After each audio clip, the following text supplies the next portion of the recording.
¿Cómo están? Muy bienvenidos a una nueva edición de la entrevista de Nicole Rodríguez, como todos los miércoles. Me preguntan a veces los auditores, ¿cuándo va a salir la entrevista, tu programa? Es todos los miércoles, por reloj. Lo van a tener en la mañana arriba subida en el canal de YouTube y en todas las otras redes que estamos presentes, como Spotify, también en Apple iTunes y en una serie de otras redes sociales. Hoy vamos a estar hablando de la otra crisis que también converge con el tema de seguridad y que tiene que ver con la crisis migratoria en el norte. Y para eso vamos a estar hablando con Álvaro Belolio, director del Observatorio de Migración Responsable. Solo para hacer memoria, recuerden que él fue el jefe de extranjería y migración durante el gobierno de Sebastián Piñera, durante el segundo gobierno, el último año del segundo gobierno. Antes también de comenzar la entrevista, como siempre, hay que agradecerle a quienes nos siguen a través del canal, suscribiéndose, poniéndole la campanita también para el aviso de que hay un nuevo capítulo y por los apoyos que hemos recibido con sus patrocinios, con sus auspicios también a la cantidad de empresas que nos han preguntado en el correo Nicole Rodríguez periodista Chile @gmail.com o Nicole periodista Chile @gmail.com para preguntar cómo poder apoyar el programa, porque entienden que apoyando el programa también están apoyando un objetivo, que es tener el periodismo con altura de miras, el periodismo independiente, el periodismo sin pauta, donde se puedan analizar realmente las cosas sin tener esa premura ni de las barras bravas, sino que acá con profundidad, con tiempo y con calma. Y también les recuerdo que si están pensando en viajar, ya tienen su pasaje y no saben cómo irse al aeropuerto, la mejor solución, ya lo probé, MC Parking, que es la solución para estacionarse de una manera económica y fácil, muy cerca del aeropuerto. Consiste simplemente en reservar online. Mientras mayor anticipación reserves tu espacio, más económico te va a salir el arriendo. Puedes llegar a MC Parking directamente desde las autopistas Costanera Norte, autopista Vespucio Norte, y un bus de MC Parking te lleva a la puerta del aeropuerto con tus maletas y todo. Es un servicio disponible 24/7 con seguridad, guardias, cámaras, todo lo que usted necesita para encontrar su automóvil de la misma manera que lo dejó. Y el bus sale cada 20 minutos, desde el aeropuerto hacia el estacionamiento y viceversa. Reserve su espacio y se olvida de los transfers, se olvida también de ese taxi que usted pidió por la aplicación y el taxi se arrepintió, se dio la vuelta ahí en el celular y ya no va a llegar. Olvídese de todo, viaje relajado, www.mcparking.cl. Álvaro, ¿cómo estás? Bienvenido a la entrevista de Nicole Rodríguez. Muy buenos días, Nicole. Muchas gracias por la invitación. Feliz de poder hablar por estos temas. Bueno, se cumplió un mes desde que, más o menos un mes, desde que tenemos a las Fuerzas Armadas en la frontera norte. Hubo algunas estadísticas que presentó el subsecretario Monsalve con respecto a el ingreso clandestino. Habló de que hay 55% menos de ingresos clandestinos. Dio, por ejemplo, otros promedios, que antes había un promedio de entrada de 967 personas por semana. Hoy son 440 y yo quiero saber si tú manejas las mismas cifras desde la entrada en vigencia de la custodia de la frontera con las Fuerzas Armadas o bien si en el observatorio ustedes tienen otra cifra. Sí, hay un tema, nosotros estamos pidiendo la información. Quienes manejan la información de denuncias de ingreso clandestino, con el dato que normalmente se usa, es la Policía de Investigaciones. Y el subsecretario dice que la información se la dio Carabineros y Fuerza Armada. Entonces, yo Sí. creo que efectivamente puede estar hablando de otra cifra. Y más aún cuando él mismo dijo que la primera semana hicieron cerca de 4.000 controles de identidad de personas que ingresaron clandestinamente. Y ese es el número de ingresos clandestinos del año pasado. Entonces, a mí personalmente los números no me calzan, pero hay que darle el beneficio de la duda al subsecretario, así que estamos pidiendo la información a la Policía de Investigación a otro. Yo creo que él, lo que sí habló y lo que sí tomaba el dato las Fuerzas Armadas era de avistamientos, la gente que veían que estaba tratando de ingresar. Y eso, claro, que haya disminuido a la mitad me parece razonable, porque ahora van directamente donde las Fuerzas Armadas le hacen el control de identidad, como el gobierno, por un decreto que sacó el propio gobierno, no los devuelve a Bolivia, no los expulsa, le hace el control de identidad y se quedan en Chile. Ya, yo quiero entender un poco cómo se calculan los ingresos clandestinos si se supone que son clandestinos. Es decir, estamos hablando de que entonces sí sabemos por dónde entran, sí sabemos quiénes entran, por lo menos una idea, tenemos una persona ahí en una imagen, pero sin embargo no los detenemos. Eso es lo que yo no entiendo mucho. A ver, los ingresos clandestinos históricamente se han analizado a través de la PDI con dos instrumentos. Tiene que ver con la denuncia por ingreso clandestino. O sea, cuando la PDI hace una fiscalización o encuentra a alguien que entró a la mala a Chile, se le toman los datos, se hace un parte policial, ese parte policial va al Servicio de Migraciones, el Servicio de Migraciones inicia un proceso de expulsión.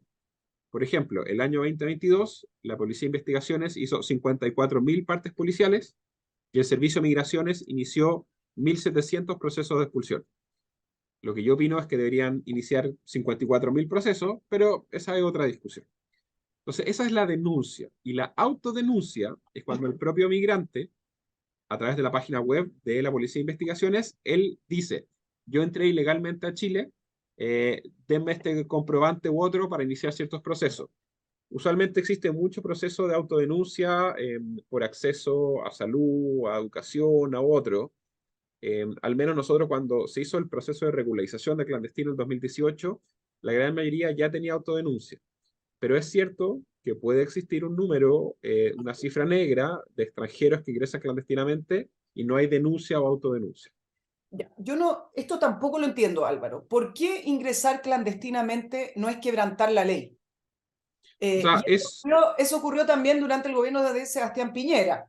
¿Por qué se permite que se ingrese clandestinamente, sino que uno estaba acostumbrado antes a que si uno quería ingresar a un país, solicitaba permiso para vacaciones, en el caso de si fuera una visa, o bien si uno quería establecerse en un país, se solicitaba el permiso correspondiente según la regulación de un país? ¿Por qué en Chile en algún minuto ingresar clandestinamente eh, simplemente no es delito? hay dos cosas. Cuando era delito, con la ley anterior, quienes hoy son autoridades de gobierno ponían recursos de amparo para evitar expulsiones. Por ejemplo, el delegado presidencial de Tarapacá, él era un reconocido sociólogo anti-expulsiones, entonces él Sí, puso decenas de recursos de amparo para evitar las expulsiones. Por ejemplo, el encargado de Servicios Jesuita Migrante, que hoy día es el asesor del ministro Jackson en Desarrollo Social, él puso más de 150 recursos de amparo para evitar la expulsión. Entonces, el proceso se catalogaba como delito, se iniciaba un proceso judicial, ellos ponían recursos de amparo y evitaban la expulsión. El caso más emblemático y el más duro que yo encuentro es el actual director regional del Servicio Nacional de Migraciones de la región metropolitana. Él era un abogado que puso un recurso de amparo para evitar la expulsión de una narco condenada por traficar 1.600 kilos de droga. Y adicionalmente, el asesor en materia internacional del presidente Boric, o sea, quien trabaja en el segundo piso, también trabaja en el servicio jesuita, él presentó e hizo una exposición en el Senado hace sí, 24 meses, donde decía que ingresar clandestinamente no debería tener sanción. claro, pero Álvaro, pero para poner un recurso de amparo te lo tienen que acoger los tribunales. Y acá Por viene supuesto. también lo otro que uno ahí no entiende y hay que unir los cabos para poder tener el cuadro completo.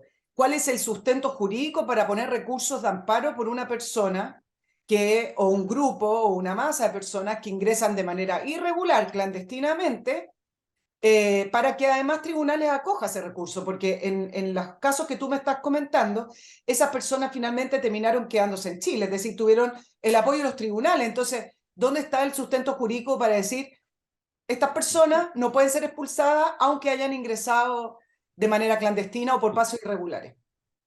Los tribunales, en los casos más emblemáticos, ellos hicieron unas volteretas bien interesantes para justificar lo que tiene que ver con reunificación familiar.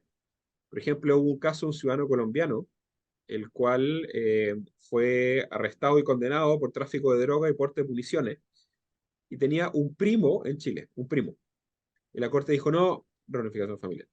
Había otro que tenía arraigo. Hubo otro que tenía una polola hace 2 meses. Dijo, no, reunificación familiar. A mí el caso más, a mí me tocó verlo también, nosotros lo expulsamos igual, pero después la corte cuestionó la expulsión. Un tipo que había dicho que había embarazado a su novia la noche anterior a la expulsión. O sea, que su señora tenía 24 horas de embarazo. Y nos cuestionaron de por qué lo expulsábamos. Al final no tuvo el hijo, era mentira. Pero la Corte, al menos con la ley anterior, y entendiendo esa posición, siempre buscó detener la expulsión y evitar que se expulsaran a narcotraficantes, a personas que habían cometido delitos con violencia, a personas que habían ingresado clandestinamente, en un derecho a que se generara un arraigo por tener amigos, por tener primos, por tener otras condiciones. No primaba, por ejemplo, tener antecedentes en el caso de la narcotraficante o esa persona que ustedes quisieron expulsar que tenía droga, digamos. Es decir, para poder entenderlo, los tribunales primaba el tema de razones humanitarias, porque la reunificación familiar va por esa vía.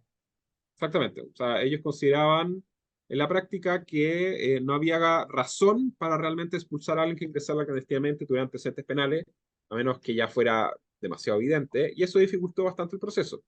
Por eso se hizo una nueva ley, un nuevo procedimiento, que se conversó con los tribunales, que se avanzó un poco, pero también es bueno, y estoy de acuerdo contigo, Nicole, que la ciudadanía sepa cuál es el poder judicial que tenemos. Y es un poder judicial, unas salas donde efectivamente siempre se buscó evitar la expulsión.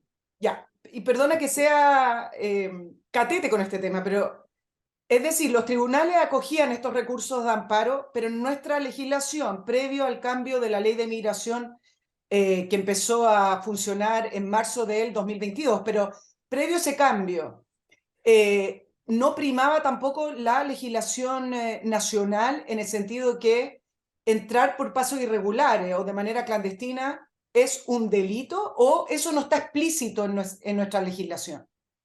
A ver, lo que pasaba es que nadie fue condenado en Chile por ingresar clandestinamente, por ese delito. No había ningún fiscal en Chile y no había ningún juez en Chile que estuvieran dispuestos a generar una condena por estos temas. Y lo dijeron súper textual. Y en la nueva ley se hizo este cambio un poco en acuerdo con el Poder Judicial.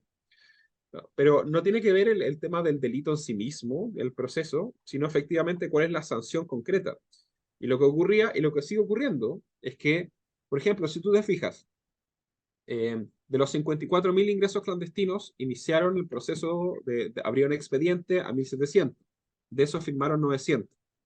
Y cuando sale la ministra Toalla dice, no, no va a haber un perdonazo a los que tienen expulsión dictada, pero esos son 900 de 54.000 en el año 2022.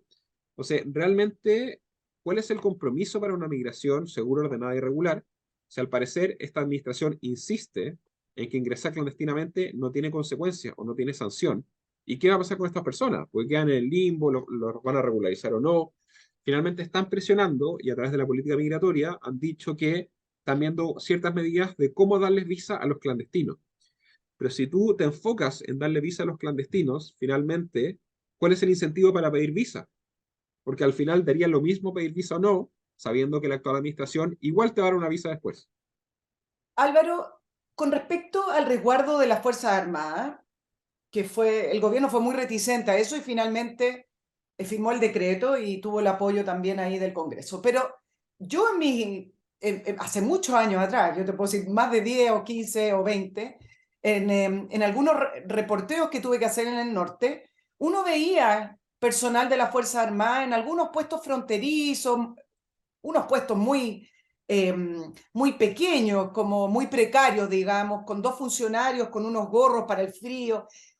Entonces yo siempre pensé que las Fuerzas Armadas, una división específica, sí tenía cierto contingente en nuestra frontera norte, porque yo lo vi. ¿Cuál es la diferencia con respecto a eso que yo te estoy describiendo, con respecto al decreto de decir las Fuerzas Armadas resguardan nuestras fronteras? ¿Quiénes resguardaban ante nuestra frontera entonces? Con la modificación del 2005, cuando se crea, no, cuando se crea el Ministerio de Interior y Seguridad Pública, se establece que el control fronterizo estaba a manos de carabineros. Las Sí. Fuerzas Armadas, si no está explícitamente definido, ellos no se involucran.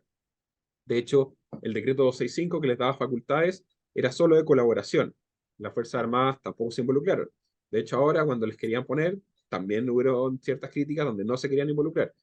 Yo creo que la participación de las Fuerzas Armadas puede generar un desincentivo pero hay un punto súper clave, es cuál es el rol que pueden hacer las Fuerzas Armadas para evitar el ingreso. Porque hoy en día, según cómo está definido, entran, los reconducen o los llevan a policía de investigaciones, les toma el control de identidad y nada más. No pueden devolverlos por una resolución que sacó la actual administración, que dice que todos los extranjeros no bolivianos que entren por Bolivia no se pueden devolver. El tema es que el año pasado el 93% de todos los ingresos clandestinos son por Bolivia y hay cerca de 50.000 extranjeros no bolivianos que ingresaron clandestinamente por Bolivia. Entonces, tener a las Fuerzas Armadas hoy son prácticamente anfitriones o le dan la bienvenida a los migrantes que ingresan clandestinamente. Y si tú te fijas en los discursos siempre la preocupación es saber quién entra o tomar la identidad o la documentación que quién entra, que es Padronal. importante, pero nadie se hace cargo de que no entren. Y eso es una falta de voluntad y una falta de gestión brutal de esta administración, porque ideológicamente, y eso lo hemos visto en los últimos 5 años, ideológicamente, ellos creen que cualquier extranjero que quiera venir a Chile debe venir. Y es una postura distinta a lo que hace los que hoy son oposición, que creen que desde los territorios, desde las regiones, debería haber cuál es la capacidad para recibir a los migrantes y que sea de forma gradual. Entonces tenía el gobierno que dice, solo voy a expulsar a los que le genere el decreto, pero expulsaron a 24 entre abril y diciembre. Los venezolanos entraron 40.089 venezolanos de forma clandestina el año pasado. Expulsaron a 2 por ingreso clandestino. Álvaro, pero 2 de 40 para mil. el segundo gobierno de Sebastián Piñera, que también vimos estas masas de gente entrando, el COVID fue un respiro a la migración, entonces consideraban que no se debiera permitir la entrada irregular de las personas y no lo pudieron hacer mejor porque les faltaban leyes o porque les faltó voluntad. Hay varias cosas. Uno, la voluntad siempre estuvo. Recuerda, en la administración anterior se expulsaron a 7.000 extranjeros en 26 aviones. Sí. 7.000 en 26. En esta administración, de abril a diciembre, sacaron un avión y expulsaron a 24. O sea, se dice, no, lo que pasa es que Venezuela no te recibe los aviones. Bueno, nosotros sacamos 10 aviones a Venezuela. Y no es que Venezuela le tenga un cariño especial a la administración del presidente Piñera. Entonces, ahí yo creo que hay un tema de falta de voluntad. Si no hubiera gustado que hubieran sido más de 7.000, de todas maneras. O sea, ojalá hubieran sido todos. Y para eso, yo quiero recordar la presión brutal que hubo de los medios, del Partido Comunista, del Frente Amplio, para evitar las expulsiones. Ahora todos salían diciendo, no, que cómo expulsan, que los overoles, fueron al Tribunal Constitucional 3 veces para evitar que pusieran visa a Haití, o sea, continuando un poco lo que había con los pueblos LO. Trataron de bajar en el proyecto de ley la reconducción de devolver a gente que tenía antecedentes penales. Trataron de evitar que el Estado pudiera determinar visa. Votaron en contra de todas estas condiciones. Ellos fueron los que establecieron de disminuir el plazo para poder expulsar. Entonces, y hoy la recompensa, por así decirlo, a todos estos activistas anti-expulsiones, hoy en día son todos asesores o autoridades y son los que toman las decisiones en materia migratoria. Entonces, para mí es bien complejo la lógica de entender que sale la ministra Toá, sale el presidente diciendo, no, queremos un proceso ordenado, pero todos los que ejecutan, todos los que coordinan, todos los que hacen las intenciones, son todos anti-expulsiones y expulsan a 24. O sea, Álvaro, 24 de 54 entonces, mil. no es un problema de la ley porque la ministra Toá estuvo en el Congreso también dando cuenta de las cifras sobre ingresos irregulares y expulsiones y dijo que para poder expulsar, en ese minuto habló de que hay 20.000, más de 20.000 expulsiones pendientes. Nosotros sabemos que la cifra es más alta, pero hay más de 20.000 expulsiones pendientes. Y en el Congreso dijo que para expulsar se necesita modificar la ley. Pero al parecer, si yo lo contrasto con lo que ustedes hicieron durante el gobierno de Sebastián Piñera II, no es un problema de ley, es un problema de accionar la ley. O realmente también hay que modificar la ley que lleva un año de A vigencia. ver, expulsar es difícil. O sea, Sí. eso hay que dejarlo claro. Pero tiene que ver mucho con la voluntad. Nosotros también teníamos que notificar presencialmente. Nosotros teníamos además las demandas de los que hoy en día son autoridades. Siempre hay dificultades y ahí un poco hay que ver cuál es la capacidad del gobierno para hacerse cargo de esta realidad. Entonces, si quieren simplificar el proceso, perfecto, yo creo que van a tener los votos, pero también que se comprometan a un piso mínimo. O sea, al final expulsar a 2 venezolanos es una vergüenza. Entonces, ok, se aprueba el proyecto de ley, ministra Toá, ¿cuál es el compromiso? ¿El 10% de los ingresos clandestinos? ¿El 15%? ¿El 20%?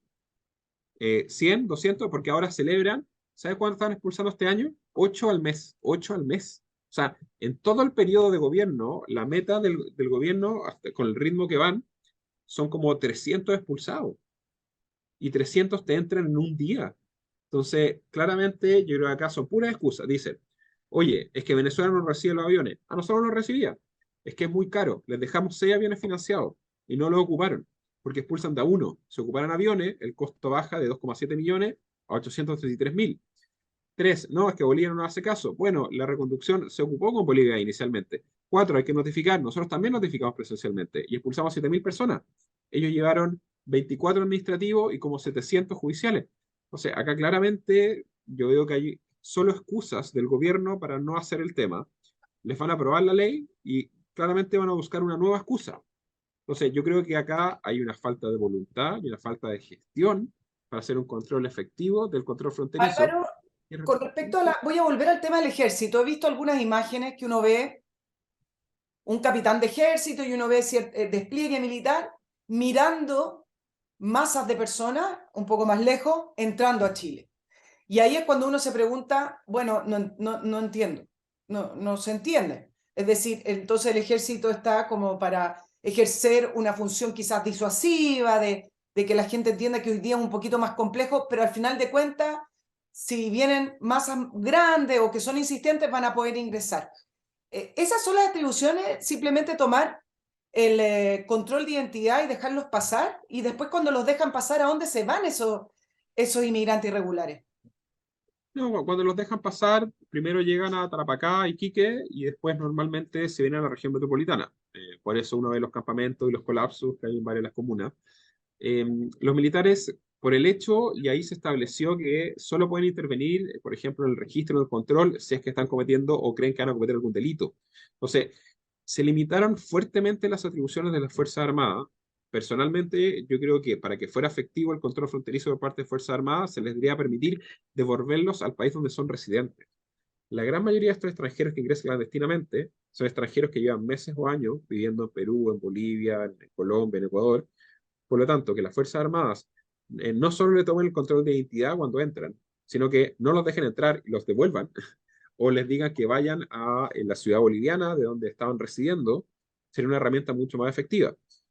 Yo sí creo que, claro, el hecho de tener un efecto disuasivo es un primer paso, y ahora el segundo paso es que ojalá el gobierno, con convicción, y no con excusa y falta de voluntad, permita que las Fuerzas Armadas puedan devolver a quienes Sí, ingresan a la mala. pero el efecto disuasivo se termina, es decir, llevamos recién un mes y si encuentran que nuestra frontera sigue siendo porosa, al final estas masas de personas mezcladas con el tráfico de personas, con personas que se dedican a esto, a ingresar clandestinamente grupos de personas, al final van a encontrar la manera. Ahora, tú dices devolver, ¿por qué un país tiene que devolver? Y lo pregunto desde el punto de vista de la eficacia. ¿No será suficiente que un país simplemente no permita entrar? Es decir, despliego la fuerza militar o utilizo los recursos que tengo como país para hacer que mi frontera no sea porosa y que la gente que quiera entrar solamente ingrese por los pasos establecidos legalmente o regularmente, y porque hay que preocuparse de reconducir. Si tú haces de tu país una especie de fortaleza. Si digo muro, esto se politiza mucho porque Trump le hizo un flaco favor al tema del muro porque al final fue una discusión muy absurda, pero me refiero a hacer de la frontera algo seguro. Con eso bastaría, ¿o no? A ver, varias cosas. Uno, el tema de la infraestructura lo que hace es que muchas veces te da tiempo para evitar el ingreso. O sea, bueno, en España tiene dos grandes rejas, una en Melilla y otra en Ceuta, que son cerca de 10 metros de alto y de 8 o 10 kilómetros de largo. Pero claro, tratar de controlar o que no entren completamente es complejo. La reconducción asume que no hay un ingreso legal o un ingreso efectivo a Chile. Es como, por ejemplo, si tú viajas a otro país y no tienes la visa para entrar a ese país, tú llegas al país, Y te, llegas al control migratorio y te devuelven, pero tú nunca hiciste ingreso efectivo al país.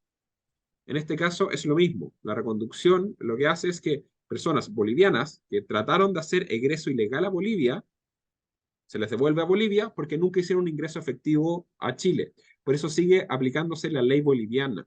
Entonces, cuando la autoridad boliviana dijeron, oye, esto es ley chilena, no nos incumbe, y que nadie ha hablado con nosotros, es que técnicamente es ley boliviana. porque ellos cometieron un delito al egresar ilegalmente y nunca hacen control efectivo, entonces es como el tema del aeropuerto. Si la infraestructura física ayuda, por supuesto. Y acá, y entrando un poco más al contenido, que es ¿por qué ingresa clandestinamente estos extranjeros? Nosotros hicimos una encuesta grande a varios, entrevistas semiestructuradas, y hay dos grandes razones por las cuales entran en la mala. Uno, hay mucha expectativa que ingresar a la mala no tenga ninguna consecuencia y que igual te den visa. O sea, y eso hay que ser súper claro. Entonces, cuando la ministra dice, no vamos a hacer perdonazo a los que tengan expulsión, pero a los que les hacen el decreto de expulsión es menos del 1%, entonces, bueno, 2%. Entonces, claramente ahí no se ha cerrado esa puerta. Y cuando dicen que la política migratoria están viendo de que los extranjeros clandestinos que tengan contrato de trabajo los van a regularizar, claramente es un efecto llamada gigantesco. Entonces, ese es uno. Y el segundo punto tiene que ver con la facilidad del acceso al trabajo irregular. Y eso no es solo culpa del gobierno, eso es bien transversal. Es muy fácil para un extranjero clandestino trabajar en Chile. Hay al menos 125.000 extranjeros trabajando en aplicaciones de reparto, yo diría que la gran mayoría ilegales. Hay muchos extranjeros trabajando en la agricultura, en la construcción, en servicio, en comercio informal. Entonces, ahí tiene que ver, y en otros países desarrollados a nivel OCDE, que les gusta compararse, las sanciones para el empleo irregular son altísimas. En Chile la sanción es muy baja o prácticamente no hay fiscalización. O sea, mientras tú no te hagas cargo de, no es fácil trabajar si entraste a la mala, entraste clandestino, no tenés permiso de trabajo. Y segundo, dejar súper claro, como ha hecho Inglaterra y otros países, que si tú entraste a la mala no te van a dar visa. Mientras no se arreglen esas dos cosas, tú puedes tener a todos los militares, a toda la reja y no se va a detener el flujo. Álvaro, ¿hay un seguimiento de las personas cuando entran? Es decir, independiente si después se autodenuncian, independiente de los procesos judiciales. Es decir, uno ve estas imágenes de buses completos con inmigrantes irregulares que después se establecen en carpa o incluso después los traen a la región metropolitana. Quiero saber si en el Servicio de Migración y Extranjería hay una política de, por último, ir a hacer un seguimiento en qué están, si se autodenunciaron. Por último, también saber si hay avisos que están delinquiendo, si es que entró una banda. Es decir, los dejan libres y después hay todo un proceso burocrático en el caso de expulsiones administrativos judiciales o realmente hay un seguimiento. Es decir, pasan la frontera y ¿qué pasa ahí? No, cuando hacen el proceso de denuncia, autodenuncia, la PDI les pide fijar un domicilio y supone que tienen que generar cierta relación o cierto seguimiento con PDI. Pero en la realidad la gran mayoría se mueve rápidamente. Los partes policiales llegan al servicio de migraciones, el servicio de migraciones los ingresa, o sea, queda la información administrativa, se inicia el proceso de expulsión administrativa. El tema, claro, es que antes, por ejemplo, el año 2021, se generaron 7.000 procesos de expulsión No, administrativa. pero yo no me El refiero año a eso. siguiente, Perdona que te sí, pero interrumpa. No, no me refiero a eso. Eso ya inició un proceso. No, yo me refiero a lo que he visto en imágenes que me han mandado auditores del norte. Entran ya las personas y nadie de, no sé si correspondería carabinero o funcionario de extranjería, no hay un seguimiento, es decir, no van a ver dónde están, dónde se establece, no hay un monitoreo. Si alguien se autodenuncia, ya entró al sistema. Y puede que si alguien delinque, va a entrar al sistema también porque a lo mejor lo van a estar persiguiendo la justicia. Lo que yo estoy diciendo, estos buses y estas masas de personas que entran, que incluso están en carpa en el norte en algunos casos, si va un funcionario o si va carabinero a preguntar en qué están, que si se autodenunció, qué está haciendo, a eso me refiero, si hay algún tipo de monitoreo. los únicos que tienen la facultad para hacer eso es Policía de Investigaciones. Y ahora justamente está una discusión, un proyecto de ley de la diputada Joana Pérez para ampliar esa potestad también a carabineros. Pero los únicos que generan análisis, si está, o sea, quiénes son, si está regular o no, es PDI. Entonces, ahí efectivamente hay un trabajo bien relevante. Yo encuentro, por ejemplo, una estrategia que podría ser muy efectiva, que los terminales de buses o en ciertas condiciones de buses, por ejemplo, los buses que llegan a estación central, hubiera cierta coordinación para fiscalizar esas condiciones. Y quien define esos proyectos, quien define los planes de fiscalización o quien ayuda a eso, es la Subsecretaría del Interior. El tema es que la Subsecretaría del Interior tiene al menos 3 o 4 miembros, abogados, teólogos, ex cura del servicio jesuita, que les dan albergue, que ponen los recursos de amparo para evitar que los expulsen, que defienden al narco. Entonces, yo ahí tengo dudas si hay una voluntad real de iniciar un proceso que culmine en un proceso de expulsión, porque la discusión que hemos visto, ellos siguen insistiendo en lo que hay que hacer es darle visa a todo. Claro, pero mi pregunta apuntaba que uno ve que hay un vacío, porque, claro, efectivamente hay una estructura en el caso de la autodenuncia, hay una estructura en el caso de delitos, digamos, pero no hay una estructura estatal que diga, ok, hay gente, familias que entraron, todo, que haga un seguimiento, un acompañamiento, ya sea para ver si realmente se va a establecer en Chile, si cumple con los requisitos para poder postular a los papeles en Chile, es decir, quedan como en terreno de nada, sabiendo dónde están. Hay albergue, hay campamentos irregulares, hay carpa, entonces incluso voy más allá de la PDI, a lo mejor deberían ser funcionarios de extranjería que vayan y los anoten ya como desde un punto social. A eso me refería con que hay un terreno de nadie en que queda este vacío de acogida de migrantes, pero quedan volando en el sistema. A ver, nuevamente, para el Servicio Nacional de Migraciones, solo se encarga de los que entran regularmente, los que piden Claro. visa, los que piden solicitudes, y las denuncias por ingreso clandestino que entrega la PDI.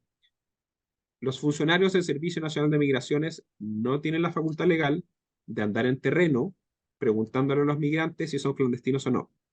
Eso no existe. Ok. Los únicos que pueden hacer ese trabajo es la policía de investigaciones. Si quisieran que funcionarios públicos anduvieran en la calle preguntando a los migrantes si están regulares o no, habría que cambiar la ley, que es algo que se podría discutir, como también se puede discutir, por ejemplo, la creación de una policía migratoria, que es algo que también se discutió en el Congreso, que tiene que ver, que puede ser más especializada. De ahí, cuando un funcionario público, cuando van a albergues u otros, efectivamente, si no tienen ninguna documentación, normalmente se hace el proceso de denuncia, autodenuncia, pero eso tiene que ver también con una voluntad del extranjero. Un extranjero que no tiene una autodenuncia queda normalmente extremadamente fuera del sistema. O sea, es muy difícil que acceda en materias de educación, de salud, en otros, si no genera algo de proceso. Entonces, ahí yo creo que hay que ser súper claro y ver cómo funciona el proceso de Y la ley fiscalización no y también debería, entender, Nicole, también entender el Servicio de Migraciones tenía 400 funcionarios. Si tú tienes a los 400 funcionarios revisando las 120.000 personas que ingresan clandestinamente en los últimos 3 años, ¿quién trabaja? ¿Quién saca las visas? claro, no, si Entonces se hay entiende que... que esto fue una explosión, digamos, de una realidad que no está nadie preparado, las instituciones tampoco, pero no sería a lo mejor adecuado que la ley estableciera que una persona que entró irregularmente, ya que no lo pueden detener, ya que no es delito pasar por un paso fronterizo irregular, pero a lo mejor sí podría ser un delito no autodenunciarse. Es decir, si te, si te pillan que ingresaste irregularmente y que después de un periodo no te autodenunciaste, a lo mejor eso debería ser un factor para expulsión administrativa inmediata. Pero la ley entiendo que no lo considera así. No, o sea, yo estoy de acuerdo que efectivamente, y hoy en día hay, Renovación Nacional presentó el retomar el ingreso clandestino como delito. Ahí lo más importante es la conversación con el Poder Judicial, yo creo más allá del delito específico, porque ¿qué significa que sea un delito? Significa que hay que hacer un proceso y otro, pero si tenéis que el Poder Judicial, los jueces van a fallar todo en contra, al final es una carga administrativa importante, pero es una discusión súper relevante. No hay ningún tratado internacional que te diga cómo hacer el tema, si sí o si no. Yo sí creo que efectivamente, por ejemplo, los procesos de reconducción o los procesos de expulsión administrativa deberían ser considerablemente más sencillos. Por ejemplo, yo me acuerdo que nosotros establecimos que si alguien era visto trabajando sin autorización, esa era causal de expulsión administrativa. Y nuevamente el Frente Amplio y el Partido Comunista no les gustó el proyecto de ley y dijeron que tenía que ser 2 veces. Ahí tenía un artículo súper concreto. Si tú simplificas eso, si tú vuelves y retrotraes a la propuesta original de que trabajar irregularmente es causal de expulsión, cuando se puede apelar y todo, por supuesto, pero trabajar irregularmente es causal de expulsión, ahí se simplificaría considerablemente y apunta un poco a lo que tú dices, a la lógica de terminar el proceso con la expulsión administrativa para desincentivar el ingreso clandestino. Ahora bien, si el Estado tiene la capacidad y el actual gobierno de sacar 24 al año, tampoco te sirve mucho. Entonces yo creo que también hay un tema de capacidad y voluntad. Álvaro, te voy a hacer una pregunta y me permite saludar y recordarle a nuestros auditores dos de grandes auspiciadores que tengo. Estamos aún en crisis migratoria independiente a la... No, no independiente en realidad. Considerando las cifras actualizadas que dio el subsecretario Monsalve, ¿se sigue considerando que es una crisis migratoria independiente a la baja de ingresos? ¿Me la respondes después Mm. que yo les recuerde a todos quienes quieren tener en sus empresas el mejor servicio de concesión de casino, la mejor alimentación para sus funcionarios? Master Cook Casinos. ¿De dónde viene esto de sentirse satisfecho? Porque al final el bienestar, el sentirse bien, el sentirse contento es parte también de alimentarse bien. Y esto es un tema para las empresas. Y Master Cook Casino lo soluciona porque ellos tienen una especialidad que tiene que ver con la cocina in situ, que es como cocina en casa, no tiene ese gusto la comida de casino, el gusto de comida de casino que se llama, que es como una especie de comida en serie, de comida con gusto a plástico. Esto es comida casera y además con una atención muy personalizada y además con la supervisión de sus dueños de todos los casinos que tienen desplegado. Master Cook Casinos, no importa el tamaño de su empresa, pregúnteles qué servicio les puede dar. Usted puede escribir a ventas@mastercook.cl o visite la web www.mastercook.cl. También yo les quiero recordar que cuando uno está al frente a los malos olores empieza a utilizar una serie de herramientas que no sirven. Spray, velitas, cloro, lo que sea. Pero para eliminar los olores desde la raíz del problema, usted necesita simplemente Oxinova, que es la solución natural, ecológica y definitiva para eliminar esos malos olores de raíz, principalmente de viviendas no conectadas al alcantarillado, como son a veces estas viviendas en campos, en playa, pero también con cualquier tipo de problema de mal olor que haya en las casas, a veces también en los baños, en el alcantarillado de la casa, en la cocina. Muy simple, usted tiene el sobrecito, voy a pedir que me traigan un sobrecito para mostrarlo en pantalla. El sobrecito lo diluye en 1 litro de agua y lo vierte sobre el alcantarilla o donde está emanando el mal olor. Esto está fabricado en Estados Unidos, es desarrollo tecnológico de laboratorio, muy fácil de usar y muy seguro, no necesita ponerse guantes ni taparse con un traje de astronauta, simplemente lo vierte como si fuera jugo en polvo o una pastilla efervescente y lo pone sobre el mal olor. Y con eso lo elimina de raíz. www.oxinova.cl. Los productos se compran en la página web directo. Álvaro, te preguntaba si todavía podemos seguir hablando de crisis migratoria con los números actualizados. Mm. Yo creo, claro, la lógica, nosotros una vez se planteó en el Congreso que si se consideraban más de 1.000 ingresos al mes, ahí efectivamente se podía actuar porque hay una crisis específica sobre ese tema. Entonces, acá no solo los ingresos clandestinos son los que te generan el flujo, también tiene que ver con lo que lo que llamamos el turismo laboral. En el 2017 entraron 300.000 extranjeros, venezolanos y haitianos, 2017, como turistas, y se quedaron prácticamente todos, sobre el 95%. Entonces, el cambio demográfico que te genera problemas en cohesión y establecerse en Chile sigue estando presente. Y Chile, aunque tuviéramos ingresos cero durante muchos años, sigue habiendo graves problemas. O sea, en Alto Hospicio, tú tienes campamentos, especialmente como La Mula y otros, tienes 30.000 extranjeros viviendo en esos campamentos. En las plazas y en las playas, en Iquique, en Cerro Chuño, en Arica, en los campamentos en Antofagasta, en la Metropolitana, en Lampa, San Bernardo, en Independencia, Estación Central, Santiago Centro. O sea, sigue habiendo un tema demográfico que fue una explosión de migrantes, muchos de ellos irregulares, muchos de ellos hacinados, con dificultades de inserción, que además tienen prioridad, por ejemplo, en el acceso a educación inicial. O sea, hay un tema que yo creo que no solo pasa por el tema del flujo y hay que hacerse cargo. Yo personalmente soy de que no deberían haber estas expectativas de visa que promete el gobierno porque siguen incentivando que llegan, pero yo creo que todavía estamos en un problema de crisis migratoria que es mucho más allá del control fronterizo. Álvaro, qué bueno que me mencionaste el tema de los ingresos haitianos y acá te voy a hacer la siguiente pregunta.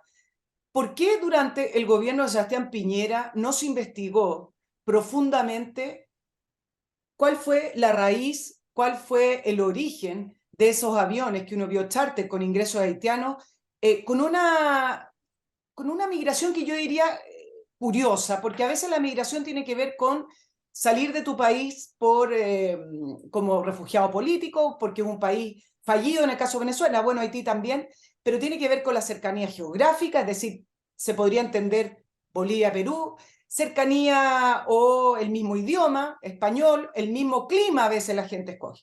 En el caso de Haití, aparte de tener un Estado fallido, no compartimos el clima, no compartimos el idioma y estamos tremendamente lejos.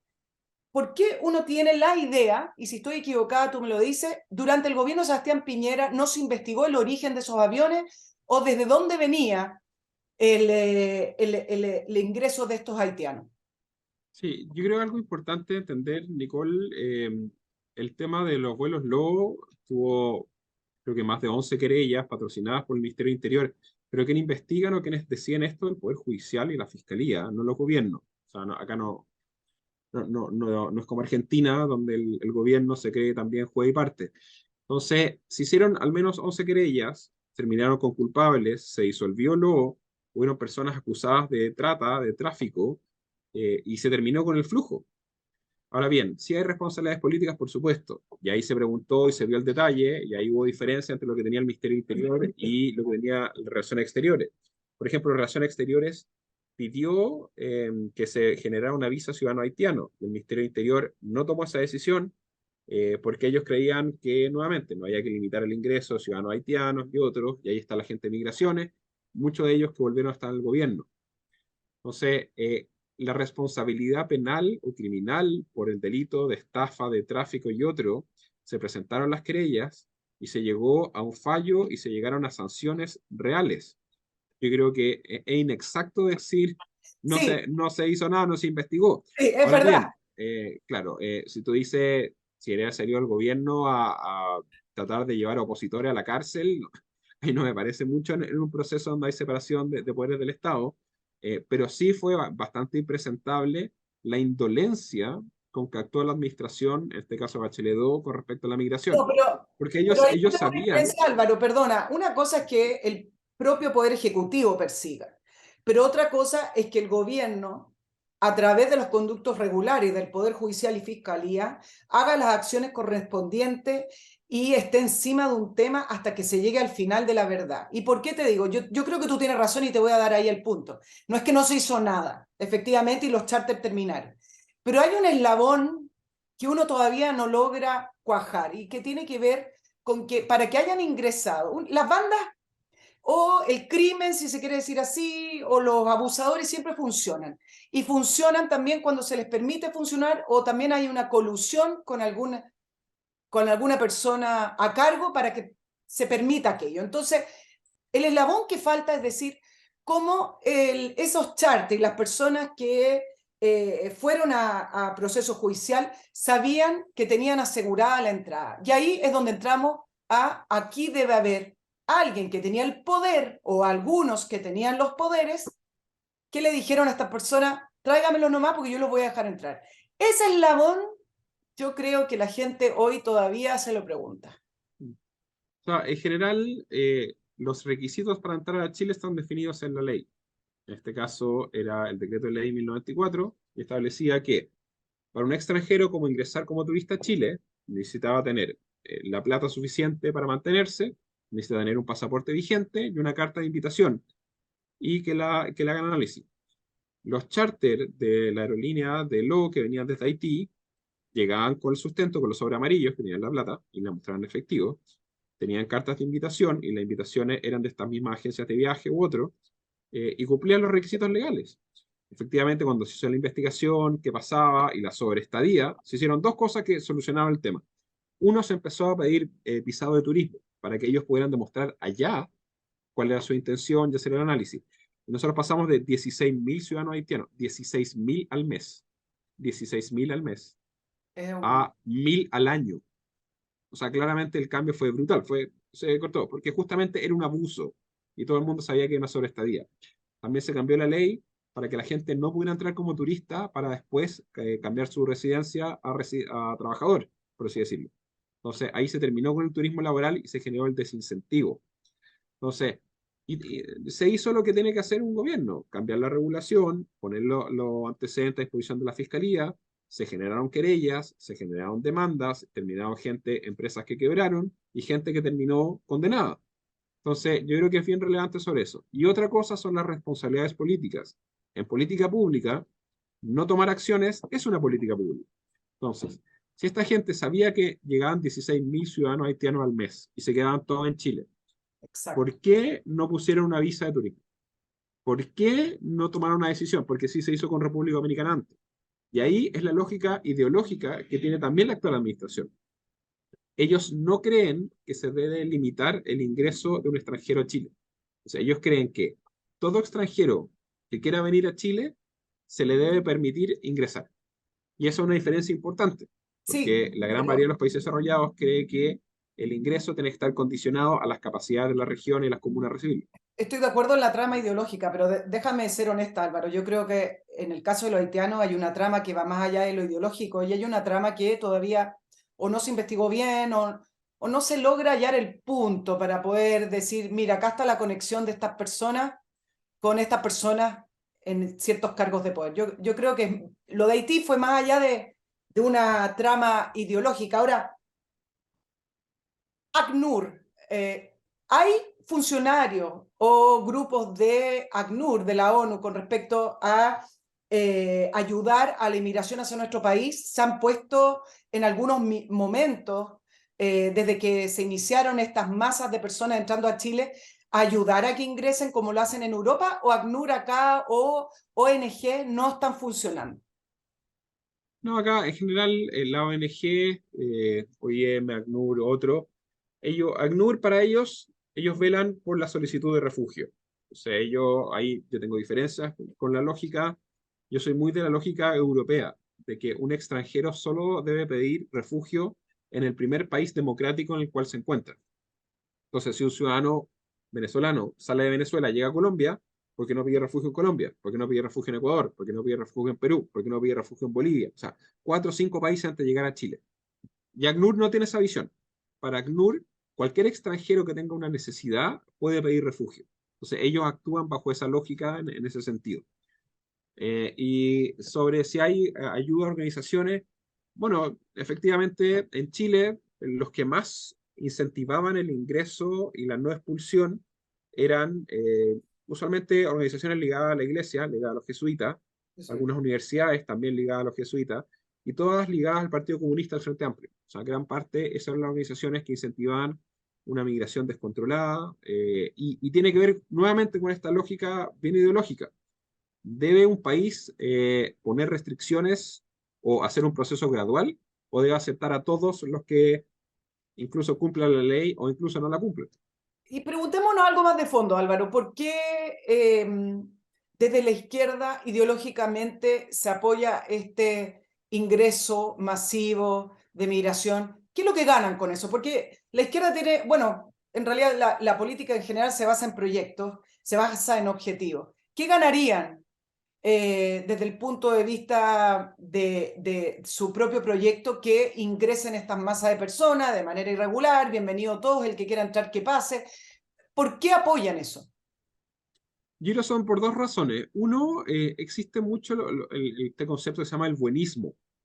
Entonces ellos dicen, no, pobre migrante no tiene trabajo, que venga y en Chile busquen trabajo. Me da lo mismo las consecuencias. Entonces, hay muchas veces disociación de este como sentido de superioridad moral, de tratar de generar el bien, pero no medir las consecuencias concretas. Porque muchas veces, porque el migrante no llega a Ñuñoa, o sea, no tiene las carpas en Plaza Ñuñoa, o no genera los problemas de hacinamiento u otro. Y los que terminan pagando las consecuencias son finalmente los campamentos en Tarapacá, en Santiago Poniente, en lugares más vulnerables. Entonces, esta lógica de sentirse bien por creer que está haciendo bien a la humanidad, pero no asumir ningún costo, es un poco lo que lidera este sentimiento buenista de supremacía moral que está muy arraigado a la izquierda. y también en los jesuitas, que también son casi todos de izquierda. Entonces, ellos plantean esta lógica de que Chile debe tener como un deber moral o una obligación de ayudarlos a todos. El tema es que solo en Latinoamérica tenéis 8 millones de personas sin trabajo. Entonces, ¿dónde recibí esas 8 millones de personas? ¿Dónde trabajan? ¿Dónde alojan? ¿Por qué tienen prioridad los jardines infantiles por sobre los nacionales? Entonces, yo creo que esa lógica es lo que genera el contraste específico.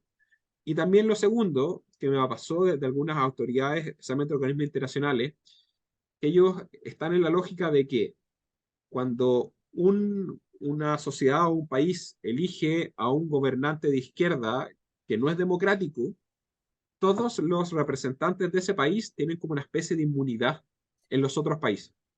Entonces, yo soy venezolano, eligieron a Chávez, eligieron a Maduro, por lo tanto, y como Maduro claramente no es democrático, un régimen autoritario, entonces, para ellos, todos los ciudadanos venezolanos tienen como inmunidad para hacer lo que quieran el resto del mundo.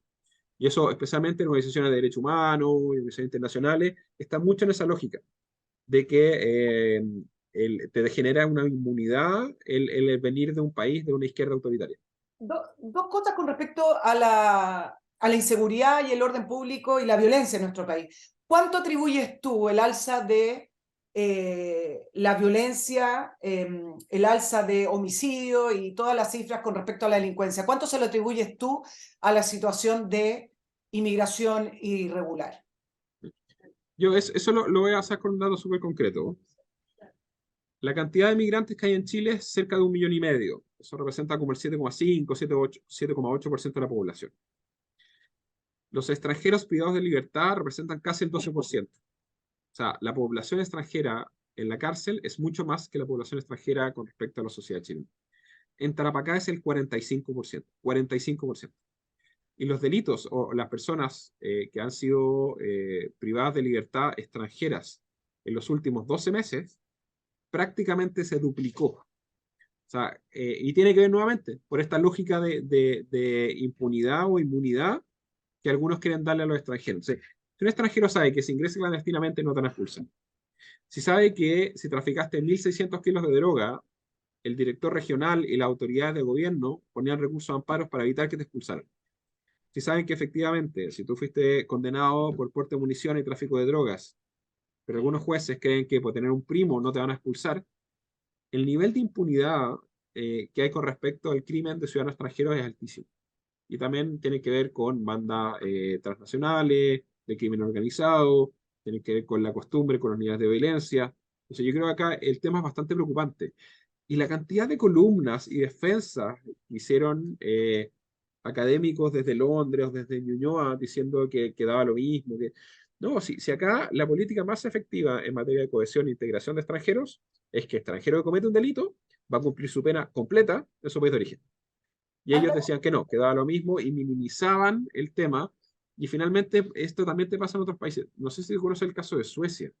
El caso de Suecia tuvo una inmigración, un flujo muy importante con personas con una visión sociocultural distinta, donde escondieron casos de violación, casos de abuso sexual, casos de violencia, para no estigmatizar.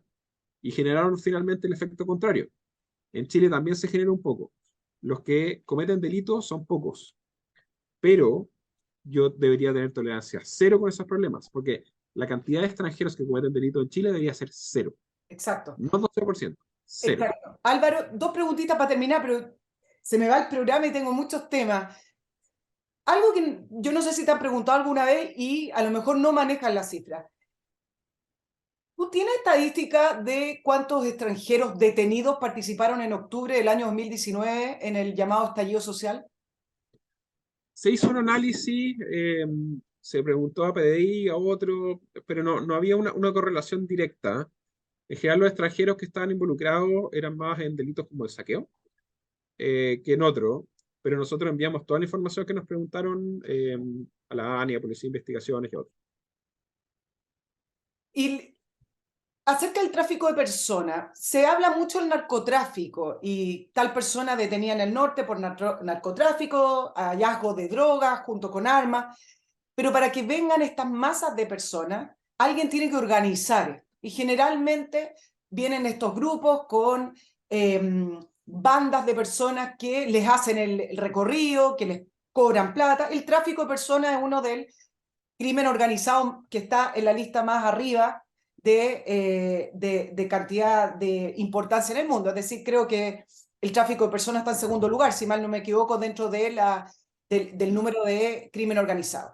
Pero acá poco he leído, estuve buscando una persona que fue detenida, pero a lo mejor tú tienes más datos, con respecto a estar involucrado en tráfico de personas. ¿Por qué uno no ve? Porque tiene que haber. ¿Por qué uno no ve gente detenida o bandas que se hayan detectado que están involucradas en tráfico de personas?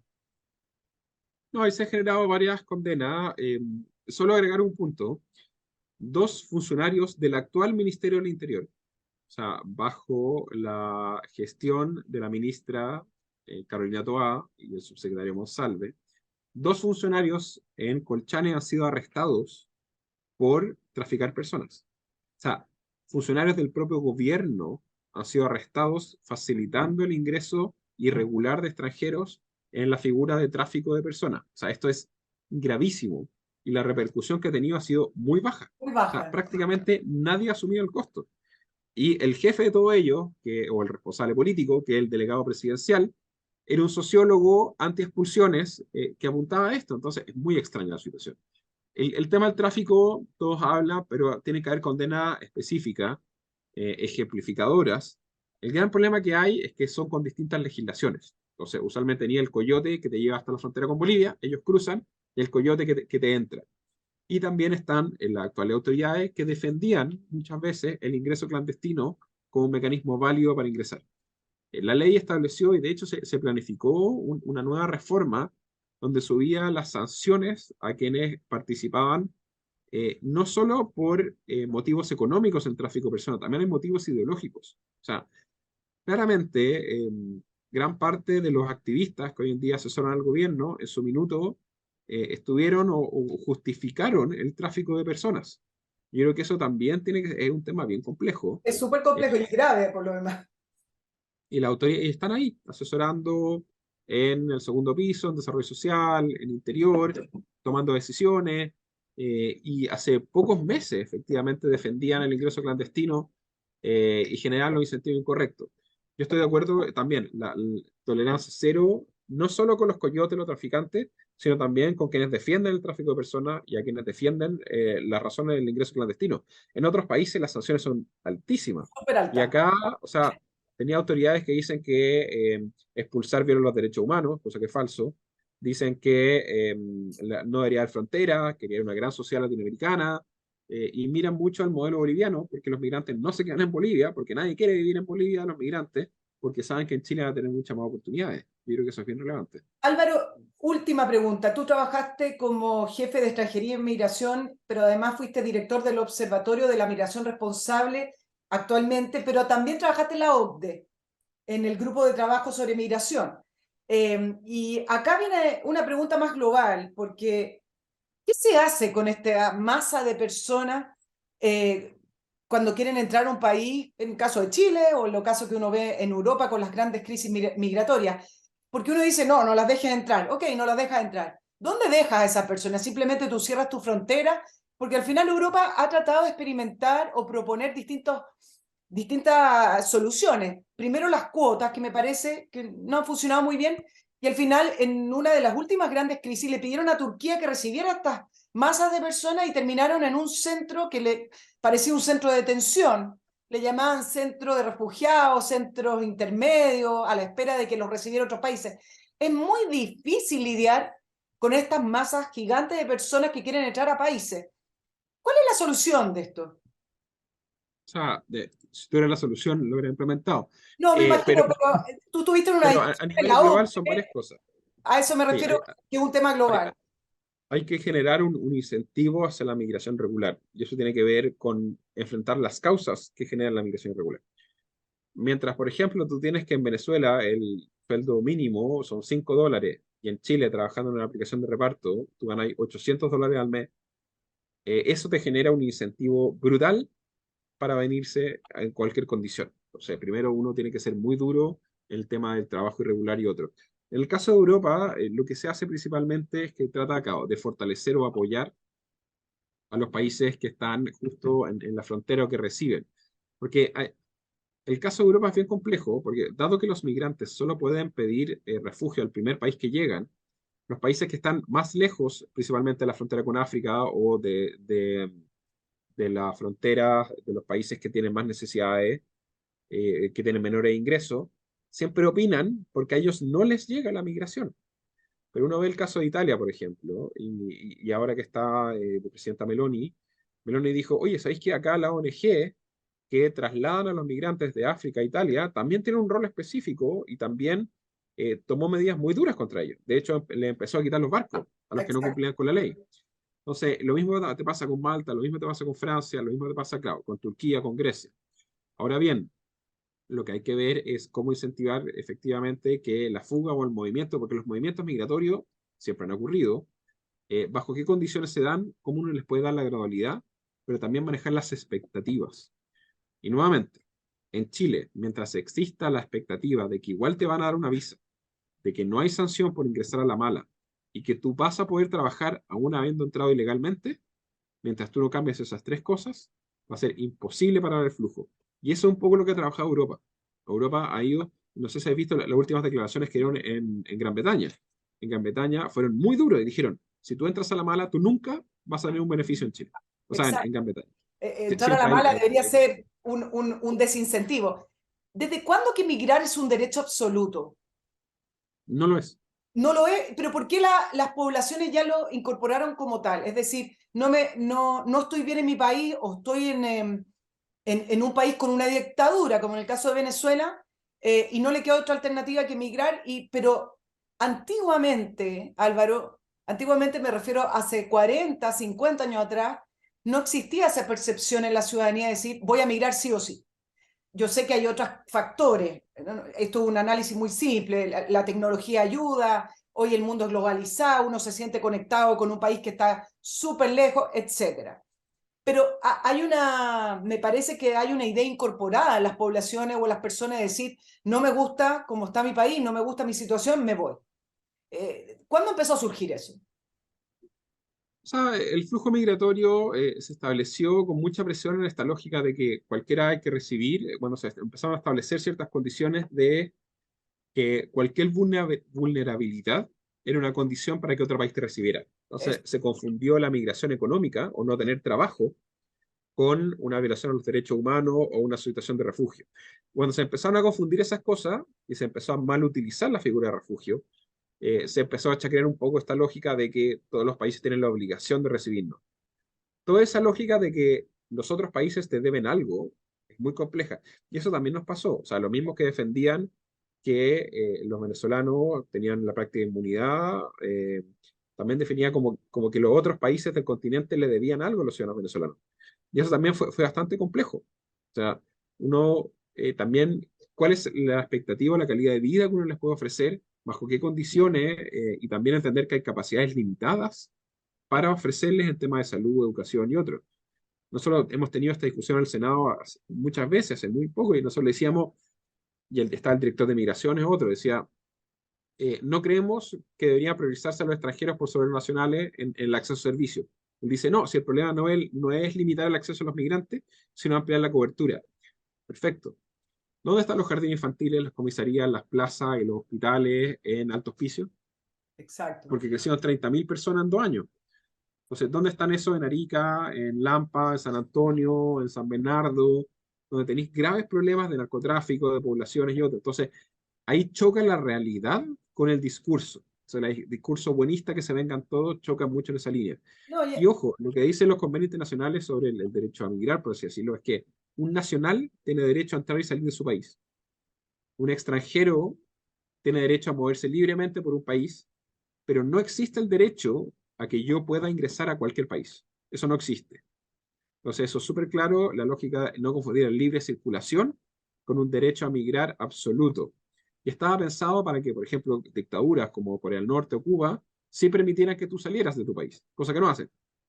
Entonces, al final, claramente van cargando a los países que tienen más desarrollo que se hagan cargo de los fracasos, especialmente de dictaduras de izquierda.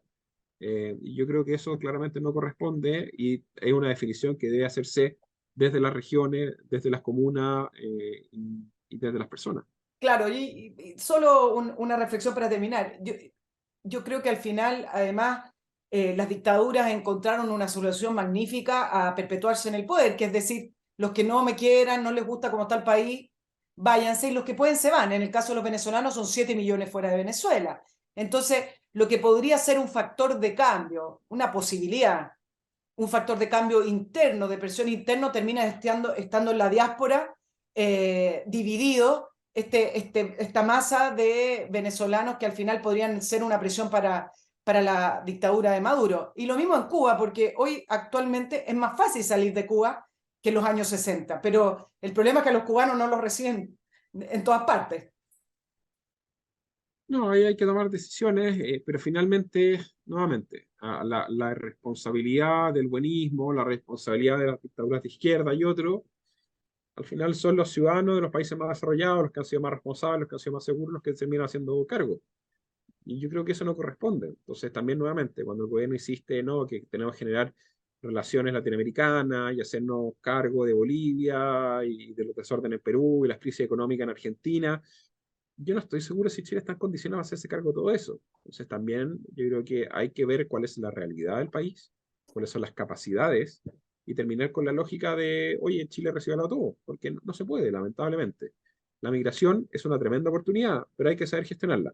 Y no se puede ni ir a un extremo de que entren todos, como plantea el acto de administración, ni a un extremo de que no entre nadie, porque también hay necesidad de reunificación familiar y otro. Y esa gradualidad yo creo que se tiene que hacer desde las regiones y con las personas. Álvaro Belolio, director del Observatorio de Migración Responsable, muchísimas gracias por estar en la entrevista a Nicole Rodríguez en esta extensa, pero me pareció bastante completa entrevista, Álvaro. Muchas gracias, que tengan un buen día. De nada, que tengan buen día. Gracias a todos por Yo la les invitación. recuerdo, muchas gracias, y les recuerdo que nos escriban a nicolperiodistachile@gmail.com y nos sigan apoyando a través de Patreon, porque con sus apoyos el programa continúa. Muchas gracias y que tengan un muy buen día.